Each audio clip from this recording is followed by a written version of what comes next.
नमस्कार, स्वागत छ कार्यक्रम खोज खबरमा। म पुष्कर खतिवडा।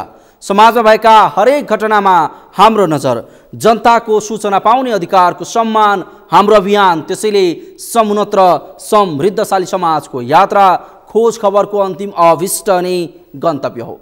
धेरैलाई पत्यार नलाग्ला, तर नेपालमा एउटा यस्तो पालिका छ जसको एउटा सिङ्गो ओडामा एउटा पनि सडक छैन। सडक भन्नाले चारपाङ्ग्रे सवारी वा मोटरसाइकल कुद्ने बाटो भन्न खोजेको पनि होइन। यो सिङ्गो ओडामा कुनै पनि प्रकारको बाटो नै छैन। पुरै ओडामा एउटा पनि सडक नहुँदा त्यस क्षेत्रका नागरिकको जीवनस्तर समेत उक्सन सकेको छैन। प्रसङ्ग हो बागमती प्रदेशको हिमाली जिल्ला दोलखाको गौरीशङ्कर गाउँपालिकाको ओडा नम्बर 9। यो ओडामा एउटा पनि सडक नहुँदा स्थानीयले वर्षौंदेखि शास्ति भोग्दै आएका छन्। अझ त्यस ओडाका वृद्ध वृद्धालाई सामाजिक सुरक्षा भत्ता वितरण गर्न बस्ती पुग्न 1 हप्ता हिँड्नुपर्ने बाध्यता छ। के छ त यस ओडाको वास्तविकता, हेरौँ यो रिपोर्ट। दोलखाको गौरीशङ्कर गाउँपालिकाको एउटा ओडा सडकविहीन। वृद्ध भत्ता वितरण गर्न लगातार 3 दिन हिँड्नुपर्ने बाध्यता। सडक बनाउन प्रदेश र सङ्घको बजेट पर्खाइमा गाउँपालिका। विकास भन्ने बित्तिकै सडक, पुल, विद्युत वा खानेपानी लगायतका सरकारी योजनामा बन्ने निर्माणका कामलाई बुझिन्छ।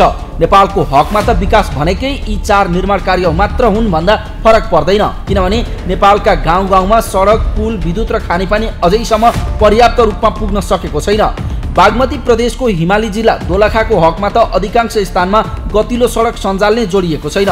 अझ दोलखाको पनि गौरीशङ्कर गाउँपालिका ओडा नम्बर 9 का कुनै पनि बस्तीमा सडक पुगेको छैन। कतिसम्म भने यस गाउँपालिकाका वृद्ध वृद्धाहरूलाई सामाजिक सुरक्षा भत्ता वितरण गर्न पनि हप्ता दिनसम्म हिँडेर जानुपर्ने बाध्यता छ। दोलखाको गौरीशङ्कर गाउँपालिका स्थित ओडा नम्बर 9 को कुनै पनि गाउँमा हालसम्म पनि सडक पुग्न सकेको छैन। ओडाको गाउँ बस्तीमा सडक नपुगेपछि ओडाको सेवा सुविधा लिन निकै गाह्रो हुने गरेको छ। सडक अभावकै कारण वृद्ध अवस्थाका नागरिकलाई सामाजिक सुरक्षा भत्ता वितरण गर्न समेत कठिन हुने गरेको छ। राजधानीबाट नजिकैको हिमाली जिल्ला दोलखा धार्मिक, सांस्कृतिक र प्राकृतिक सुन्दरताले भरिपूर्ण जिल्लाको रूपमा त चिनिन्छ, तर 74 ओडा रहेको यस जिल्लाको गौरीशङ्कर गाउँपालिकाको ओडा नम्बर 9 मा भने हालसम्म सडक सञ्जाल विस्तार भएको छैन। यहाँ गौरीशङ्कर हिमाल, छोरोल्पा ताल, दुधकुण्ड जस्ता प्रसिद्ध प्राकृतिक सम्पदा, धार्मिक, सांस्कृतिक तथा फरक जैविक विशेषताको सम्पदाहरू छन्, तर यस क्षेत्रका गाउँ बस्तीमा हालसम्म सडक नपुग्दा स्थानीयले भने वर्षौंदेखि समस्या झेल्दै आएका छन्।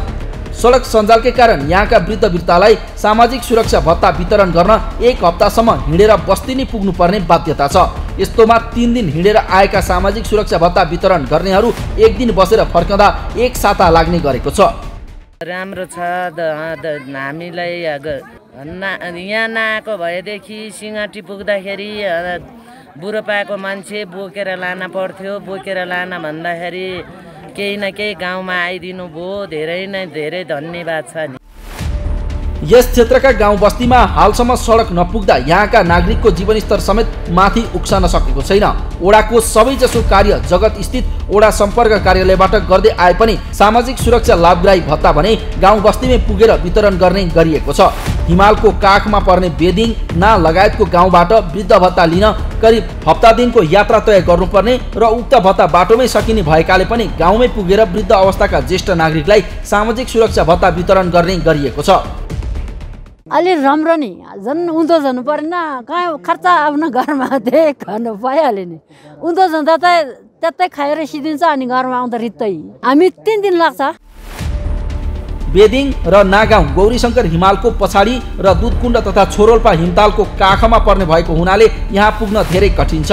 यस क्षेत्रमा पुग्न छिटोमा 3 दिनको उकालो बाटो तय गर्नुपर्छ भने फर्किन 2 दिन समय लाग्छ। ओडा कार्यालयका अनुसार ओडा नम्बर 9 मा 191 जना सामाजिक सुरक्षा भत्ता लाभग्राही छन्। यसअघि चौमासिक रूपमा भत्ता दिनुपर्ने भए पनि चालु आर्थिक वर्षबाट 70 वर्षभन्दा माथिकालाई 4000 र अन्यको हकमा साबिकको भत्तामा 33% वृद्धि भएपछि त्रैमासिक रूपमा भत्ता वितरण गरिँदै आएको छ। चाइनाको बोर्डरसँग जोडेको हिमाली ओडा भएको हुनाले यो एकदमै भूगोलको हिसाबले पनि अत्यन्तै कठिन छ, जहाँ कि 4-5 वटा गाउँहरूमा पुग्नुपर्ने अवस्था छ। त्यो अवस्थाको कारणले र वृद्धहरूलाई चाहिँ भत्ता बुझ्नको लागि ब्याङ्कसम्म जान चाहिँ अत्यन्तै कठिनाइ हुने, जुन त्रैमासिक भत्ता बुझ्नको लागि भत्ताको पैसाले पनि आवत जावत गर्न नपुग्ने भएको हिसाबले हामीले चाहिँ यो ब्याङ्कसँग चाहिँ समन्वय गरेर जसरी भए पनि हामी भूगोलमै गएर हिजो पनि हामीले भूगोलमै भत्ता वितरण गरेका छौँ। त्यसकारण आज पनि हामी भूगोलमै वितरण गर्नुपर्छ, किनभने हामी जनप्रतिनिधि भएको हैसियतले र हामी रहन्जेल र हामीले सकेसम्मको पहल चाहिँ आफ्नो जनतालाई दुःख नहोस् र उहाँहरूले पाउने सेवा सुविधा सर्वसुलभ ढङ्गले पाओस् भन्ने हैसियतले हामीले यो योजना बनाएर चाहिँ हामी ब्याङ्कसँग समन्वय गरेर आज पनि हामीले गाउँमै गएर प्रत्यक्ष गाउँमै गएर चाहिँ भत्ता वितरण गरेका छौँ। बेदिङ र नागाउँलाई दुधकुण्ड छोरोल्पा पर्यटन पदमार्गको रूपमा चिनिन्छ, तर भौगोलिक कठिनाइकै कारण हालसम्म सडक लैजान सकिएको छैन। यस ओडाको टासीनाम, सिमी गाउँ, सुरमुच्चे, क्याल्चे, डोडाङ, ठाङठिङ, बेदिङ र नागाउँ सडकको पहुँचबाट बाहिर छन्। गाउँपालिकाको बजेट कम हुने र प्रदेश तथा सङ्घबाट पर्याप्त बजेट नआउँदा यी गाउँहरूमा बाटो पुर्याउन मुस्किल भएको स्थानीय ओडाका ओडा अध्यक्षहरू बताउँछन्। त्यसैले यसतर्फ जिम्मेवार निकायको ध्यान पुग्न आवश्यक देखिन्छ। खोज खबरका लागि दोलखाबाट कैलाश लामाको रिपोर्ट। हो, सिङ्गो ओडामा एउटा पनि सडक नहुँदा दोलखाको गौरीशङ्कर गाउँपालिकाको ओडा नम्बर 9 का वृद्धलाई सामाजिक सुरक्षा भत्ता वितरण गर्न 1 हप्ता हिँडेर बस्ती पुग्नुपर्ने बाध्यता छ।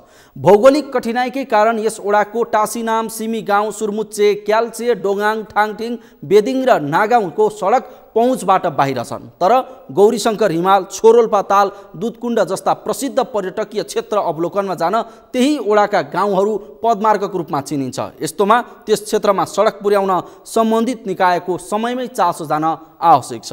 कार्यक्रममा एकैछिन ब्रेकपछि बाँकेमा निर्माणाधीन एकीकृत भन्सार जाँच चौकी निर्माणमा भएको ढिलाइ सम्बन्धी प्रसङ्ग लिएर उपस्थित हुनेछौँ, हेर्दै गर्नुहोला।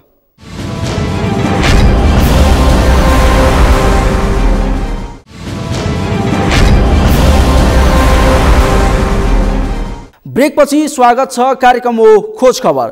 नेपालका सरकारी काममा हुने भ्रष्टाचार, गुणस्तरहीन काम र अनियमितता नौलो विषय होइन। यस्ता काम सरकारी योजनामा बन्ने लगभग सबैमा हुने गर्दछ। यी काममा हुने अनियमितता मात्र होइन, ढिला सुस्ती त झन् 1 नम्बरमै पर्दछ। बाँकेको जयसपुरमा निर्माणाधीन एकीकृत भन्सार जाँच चौकी निर्माण कार्य पनि यसैको पछिल्लो उदाहरण हो। 2077 फागुनमा निर्माण सुरु भएको र 2079 जेठमा सक्नुपर्ने नेपालगञ्जको भन्सार जाँच चौकी 9 महिनाको प्रगति केवल 15% छ। अब यो काम सक्नुपर्ने समय केवल 7 महिना बाँकी छ, तर यो 7 महिनामा 85% काम सक्न असम्भव देखिएको छ। के छ त नेपालगञ्जमा निर्माणाधीन भन्सार जाँच चौकीको अवस्था, हेरौँ यो रिपोर्ट। बाँकेको नेपालगञ्जमा निर्माणाधीन आइसिपी को काम सुस्त। 2079 जेठमा सक्नुपर्ने काम 9 महिनामा 15%। कामले गति नलिँदा आइसिपी निर्माण अलपत्र हुने खतरा। नेपालमा विकास निर्माणका काममा भ्रष्टाचार हुनु, ढिला सुस्ती हुनु नौलो कुरा होइन। अझ सरकारी निर्माण जस्ता विकासे काममा आर्थिक लाभ लिने र काम चाहिँ सकेसम्म नगर्ने परिपाटी नै बसेको छ। अझ कतिपय काम त बेहाल अवस्थामा छाडेर यसको निर्माण अलपत्र पार्ने र काम झुलाउने चलन नै बसेको छ। यी काममा काम गर्ने ठेकेदारले चासो त दिँदैनन्, कामको जिम्मा दिने निकाय समेत मौन बसिदिँदा वर्षौंसम्म काम अलपत्र परेका कयौं उदाहरण छन्। यस्तैमा पछिल्लो समय बाँकेको जयसपुरमा निर्माणाधीन एकीकृत भन्सार जाँच चौकी निर्माण कार्य पनि परेको छ।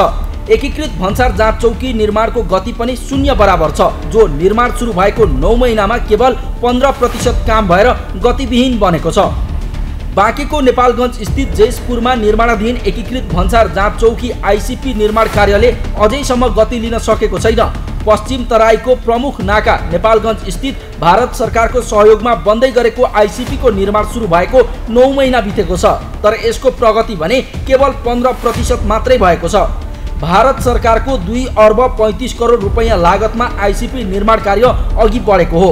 जग्गा अधिग्रहण लगायत काम नेपालका तर्फबाट भइसकेको छ।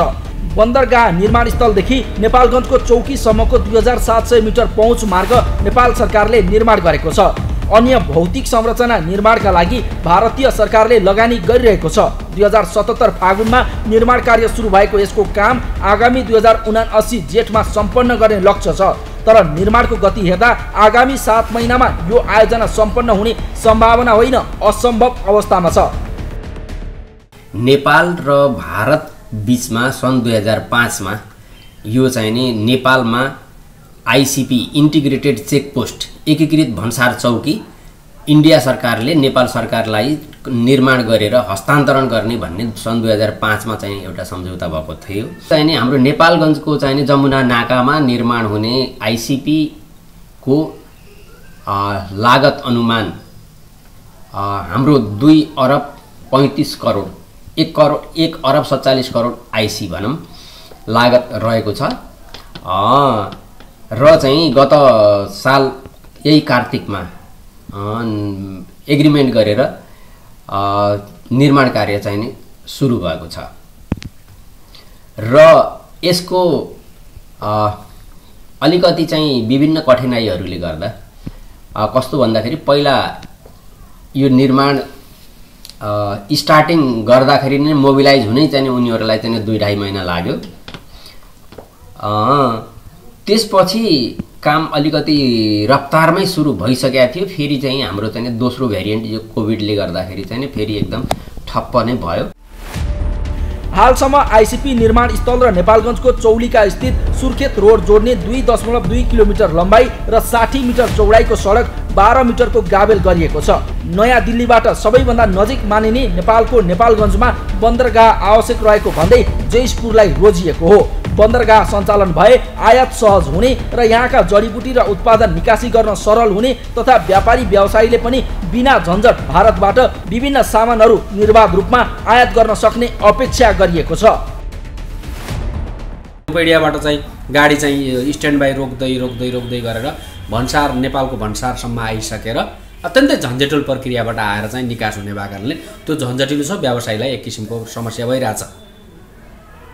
र त्यो सँगसँगै के हो त भने एकीकृत जाँच चौकी जुन अहिलेसम्म 15% को मात्रै प्रोग्रेसिभ उनीहरूको देखाइरहेछ त्यो रिपोर्टले, त्यो अत्यन्तै चाहिँ लज्जास्पद छ। हामीले पटक पटक भनिरहेका कुरा छौँ, हामीले पटक पटक उठान गरिरहेको विषय के हो त भन्नु होला भने एकीकृत जाँच चौकी सम्पन्न भएर कार्यान्वयन प्रक्रियामा आयो भने यहाँको सरकारलाई, यहाँका चाहिँ उद्योगी व्यवसायीलाई सबैलाई फाइदा हुन्छ। र अहिले जुन चाहिँ अव्यवस्थित तरिकाले एन्ट्री हुने सिस्टम छ यो क्लोज हुन्छ र एकीकृत जाँच चौकीबाट सबैलाई सहज हुने हिसाबले चाहिँ आउँछ। त्यो व्यवसायीलाई प्रत्यक्ष रूपमा र देशको ठुलो हिस्सा चाहिँ अर्थतन्त्रमा सहज हुन्छ भन्ने हाम्रो बुझाइ। यसरी 2077 फागुनमा निर्माण थालिएको आईसीपी आयोजना आगामी 2079 जेठमा सम्पन्न गर्ने लक्ष्य रहे पनि अहिलेसम्मको निर्माण गति हेर्दा आगामी 7 महिनामा आयोजना सम्पन्न हुने अवस्था छैन। सन् 2005 मा नेपाल भारत सरकार बीच सम्झौता भएको 15 वर्षपछि निर्माण कार्य सुरु भएको थियो। तर समयमा काम नगर्ने परिपाटीको शिकार बनेको यो आईसीपी कतै अलपत्र त बन्दैन भन्ने स्थानीय सहित धेरैको चिन्ताको विषय बनेको छ। खोज खबरका लागि बाँकेबाट मधु पौडेलको रिपोर्ट। हो 2077 फागुनमा निर्माण थालिएको नेपालगञ्जको आईसीपी आयोजना आगामी 2079 जेठमा सम्पन्न गर्ने लक्ष्य रहे पनि अहिलेसम्मको निर्माणको गति हेर्दा आगामी 7 महिनामा आयोजना सम्पन्न हुने अवस्था छैन। जुन काम 9 महिनामा केवल 15% सम्भव भएको छ त्यो काम आगामी 7 महिनामा 85% नहुने पक्की छ। यस्तोमा निर्माणाधीन एकीकृत भन्सार जाँच चौकी निर्माण कार्यको गतिले यो काम कतै अलपत्र त बन्दैन भन्ने शंका उब्जिएको छ। तसर्थ यस विषयमा सरकारवाला निकायको चासो जान र काममा ढिलाइ गर्ने उपर कारबाही गर्न आवश्यक छ। हवस् त आजलाई कार्यक्रम खोज खबर यति नै। कार्यक्रम खोज खबरका विषयमा कुनै प्रतिक्रिया छन् भने हामीलाई खोजखबर@sagarmatha.tv मा इमेल गर्न सक्नुहुन्छ अथवा फोन नम्बर 01570 60 74 मा फोन पनि गर्न सक्नुहुन्छ। लुकेका र लुकाएका खबर निरन्तर जारी छ। नेपालको पहिलो न्युज च्यानल सगरमाथा टेलिभिजन हेर्दै गर्नुहोला। नमस्कार।